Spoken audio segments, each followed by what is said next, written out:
Welcome to the Deep Dive. Today, we're digging into something really central to keeping an organization's information safe. The Information Security Management System, or ISMS. Think of it as the overall plan, the blueprint, for protecting all that important data. Exactly. It's the structure. And our goal in this deep dive is to figure out, well, how does an organization actually know if that plan is being followed? And maybe more importantly, is it even working? That's the million-dollar question, isn't it? We're zoning in specifically on Clause 9 of ISO IE 273.2017. Right. This whole clause is labeled performance evaluation because, look, it's one thing to have security measures. Sure, you can write policies all day. Right.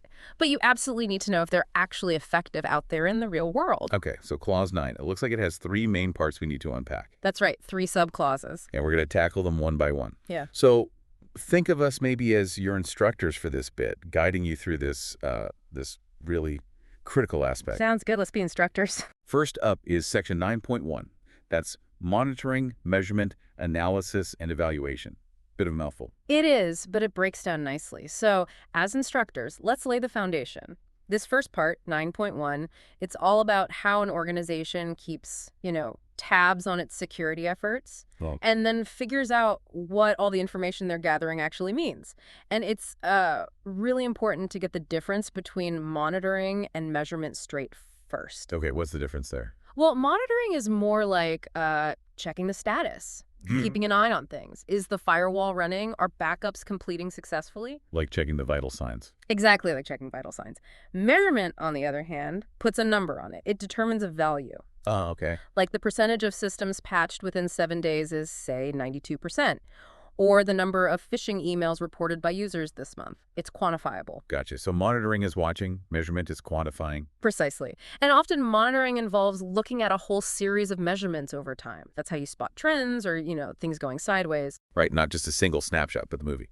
Yeah. So what does the standard actually require organizations to track? What do they need to monitor and measure? Okay, so the standard is quite specific here. Organizations must define what they're going to monitor and measure. No ambiguity. Right. This includes figuring out who's responsible for it. You need clear ownership, otherwise things fall through the cracks. Always. And crucially, the methods they'll use. How are they going to collect this data? And these methods, they have to produce valid results. Valid? What does that mean in this context? Valid means the results should be comparable and reproducible. Okay. So comparable means you can look at measurements taken at different times and actually compare them meaningfully.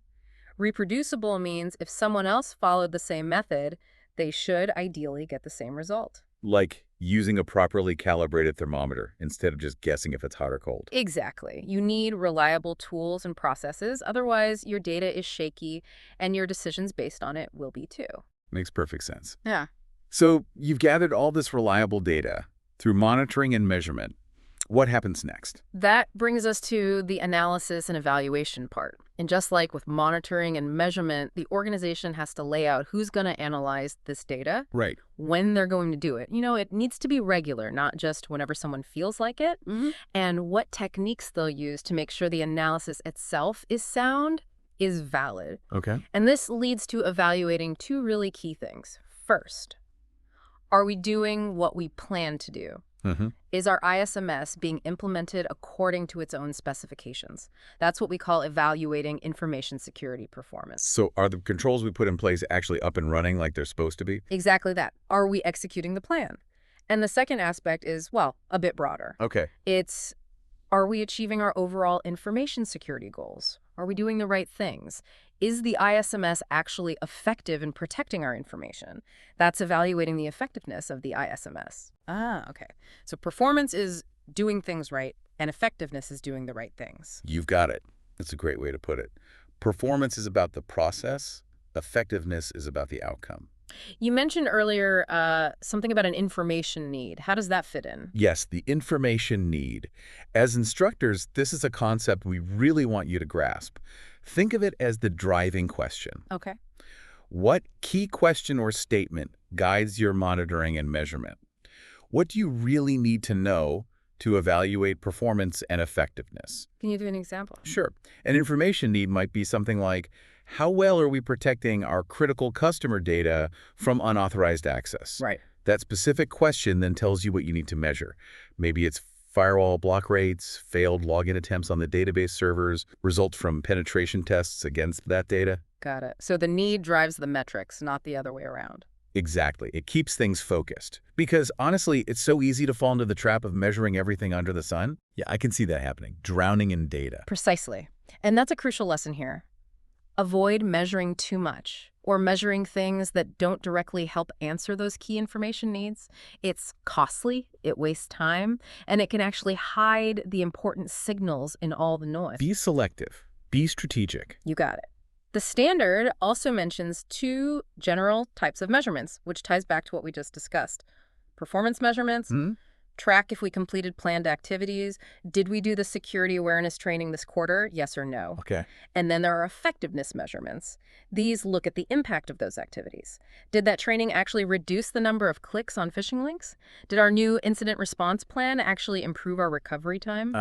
So did our actions actually move the needle on security? That's the core question effectiveness measurements try to answer. And one last point on 9.1. It's usually not just one person doing all this. You'll likely have different roles involved. Someone needs the information, maybe that's top management, they're the measurement client, someone else plans how to get it, others might review the raw data, and then analysts interpret it. It's often a team effort. Like you said, different roles, like on a sports team tracking performance. Okay, that covers 9.1 pretty well. Let's move to the next piece. 9.2, internal audit.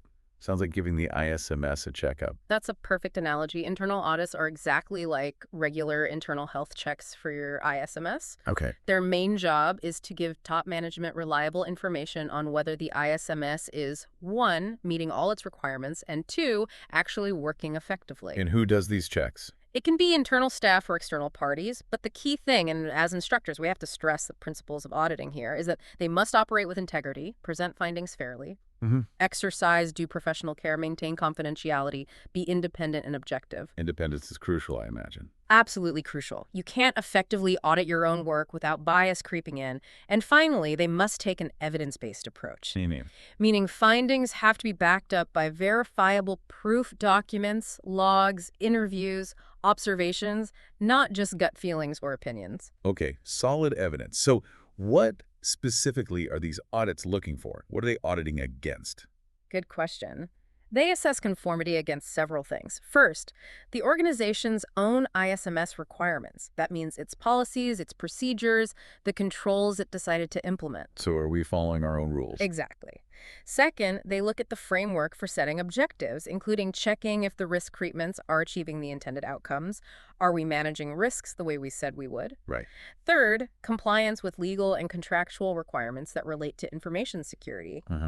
And fourth, they check conformity with the requirements for documented information is available, suitable, protected. That's quite a wide scope. It's not just checking boxes then. Not at all. It's about verifying if the whole system is operating as designed and meeting all its obligations, internal and external. And auditors don't just read documents. No, they also need to assess if the ISMS is effectively implemented and maintained in practice.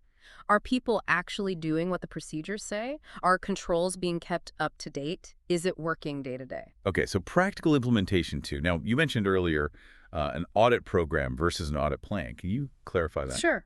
Think of the audit program as the big picture, the overall strategy for auditing over a period, maybe a year. It sets out the objectives for the audits, the frequency, the methods, responsibilities, resources. The master plan. Kind of, yeah. The audit plan, though, is specific to one single audit. It details the scope for that audit, the specific criteria they'll use. Criteria. Yeah, audit criteria are the benchmarks, the reference points against which the evidence is compared. It could be ISO 27001 requirements, company policies, specific regulations. That the yardstick. Exactly. The plan also details the methods, the location, the timing, the audit team members for that specific audit engagement. Program is the strategy, plan is the mission brief, criteria are the rules of engagement. Okay. What kinds of things typically come out of an internal audit? What might they find? Well, they often find nonconformities. Meaning things that aren't being done according to the requirements. Precisely. Instances where the organization isn't meeting its own policies or the standard or legal obligations. Audits can also identify potential risks that maybe weren't fully recognized before. Ah, okay. And importantly, they can also highlight opportunities for improvement ways to make the ISMS work better or more efficiently. So not just finding faults, but also potential upgrades. Hmm. What makes a good audit program? A solid audit program needs to cover everything from planning the audits, how they're actually conducted, how results are reported, and crucially, the follow-up on findings. Right, closing the loop. Yes, Yeah. it must define the scope and frequency. Yeah. And again, as instructors, we need to hammer this home. Hmm. The frequency and extent should be risk-based. Meaning audit higher risk areas more often. You got it. Focus the effort where the danger is greatest. The program also needs to ensure auditor competence. They need to know what they're doing and their independence. We talked about independence. Very important. Yes. And it needs to cover how audit records are kept. You need proof the audits happened and what was found. Makes sense. Competent, independent people, risk-based schedule, good records. What about actually doing an audit? What are the steps? Well, it typically starts with creating that detailed audit plan we talked about, defining the scope, criteria, methods. Then the audit team gets to work. Okay. They'll review relevant documents and records. They'll interview people, observe processes, test controls to see if they're effective. They check if objectives are being met, verify compliance with ISO 27001 and internal rules.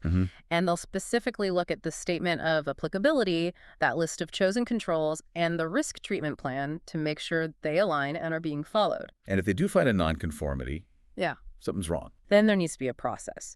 Usually this involves formally documenting the nonconformity, digging into the root cause, why did this happen, figuring out immediate corrections. Patching the hole? Right, patching the hole, but also defining longer-term corrective actions to stop it from happening again, and assigning someone responsibility and a deadline to get it done. So fix it now and prevent it later. Exactly. And the final audit reports, summarizing all findings, nonconformities, observations, maybe even good practices they saw, these must go to top management. So leadership knows the state of play. They need that visibility. And one last thing. The results from past audits shouldn't just sit in a file. They should feed back into planning future audits. Learn from history, right? Right. Focus on recurring problems or previously weak areas. Okay, that covers internal audits. The last piece of Clause 9 is 9.3. Management review. This feels like the view from the top. That's exactly what it is. Management review is where the organization's top leadership steps back and looks at the entire ISMS. The main goal is to make sure it's still suitable. Does it still fit the organization's purpose? Is it adequate? Is it designed and embedded properly? And is it effective? Is it actually achieving the security results intended? Suitability, adequacy, effectiveness. Got it. And importantly, this isn't just a one-time check when you first set it up. It's an ongoing process done at planned intervals. How often? The standard says at least annually, but frankly, for newer ISMSs or organizations in dynamic environments, more frequent reviews, maybe quarterly or semi-annually, are often a good idea. Makes sense. What kind of information fuels these reviews? What do they look at? It's quite comprehensive. They need several key inputs. First, what's the status of actions from previous management reviews? Did we do what we said we'd do last time? Flip accountability. Okay. Then, any significant changes in external or internal issues that affect the ISMS, new threats, new regulations, business reorganizations, technology shifts. The context. Right, the context. Then, feedback on the ISMS's performance. This includes nonconformities and corrective action status. From audits and elsewhere. Yes. Also, results from monitoring and measurement activities, the findings from internal audits, and progress towards meeting security objectives. So all the stuff from 9.1 and 9.2 feeds in here. Directly. Plus, feedback from interested parties, customers, partners, employees, regulators. What are they saying? Also, the results of the latest risk assessments and the current status of the risk treatment plan are absolutely critical inputs. Yeah, surely. And finally, they should explicitly consider any identified opportunities for continual improvement. How can we make this better? Wow, that's a lot of input. It really pulls everything together. It does. And a key part of the review is for management to explicitly confirm, are the remaining risks, the residual risks, still acceptable according to our criteria? Checking the risk appetite. Exactly. And is our risk treatment plan still the right approach given the current situation? Okay. So what's usually on the agenda for the actual meeting? Well, you'd typically cover the status of those past actions, discuss changes in context, go through all that performance feedback, nonconformities, monitoring results, audit findings, objective progress, stakeholder input. Right. You'd review the risk assessment status and the treatment plan, and then dedicate time to discussing those opportunities for improvement. And what comes out of this review? What are the expected outputs or decisions? The review needs to result in documented decisions and actions. This could include changes needed for the information security policy or objectives, Adjusting the targets. or maybe tweaking the risk acceptance criteria or how risk assessments are done, actions needed based on the performance results we just reviewed, Hmm. decisions about resources. Does the ISMS need more budget, different tools, more people, potential updates to the risk treatment plan or the statement of applicability? Fine-tuning the controls? Possibly. And maybe identifying improvements needed in how monitoring and measurement itself is done. Improving the improvement process. You could say that. And just like with audits, there's a requirement to keep records.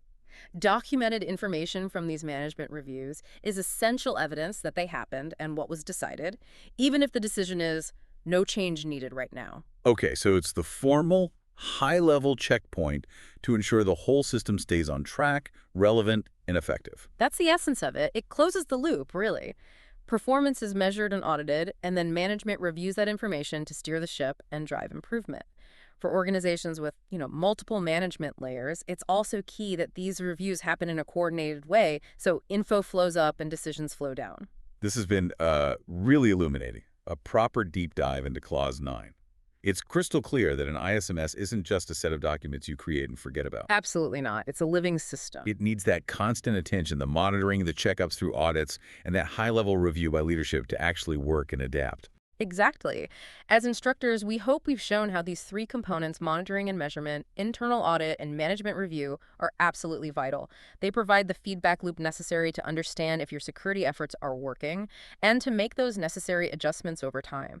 It's how you ensure the ISMS stays effective. It really makes you think. Considering everything we've walked through today about performance evaluation, how well does your own organization, or one, truly get a handle on the performance and effectiveness of its security? Do they have these loops in place? That's the key question to reflect on, isn't it? Definitely food for thought. And if this has piqued your interest, you can always explore the full ISO IE 20703 standard for even more detail. Thanks for joining us on this deep dive.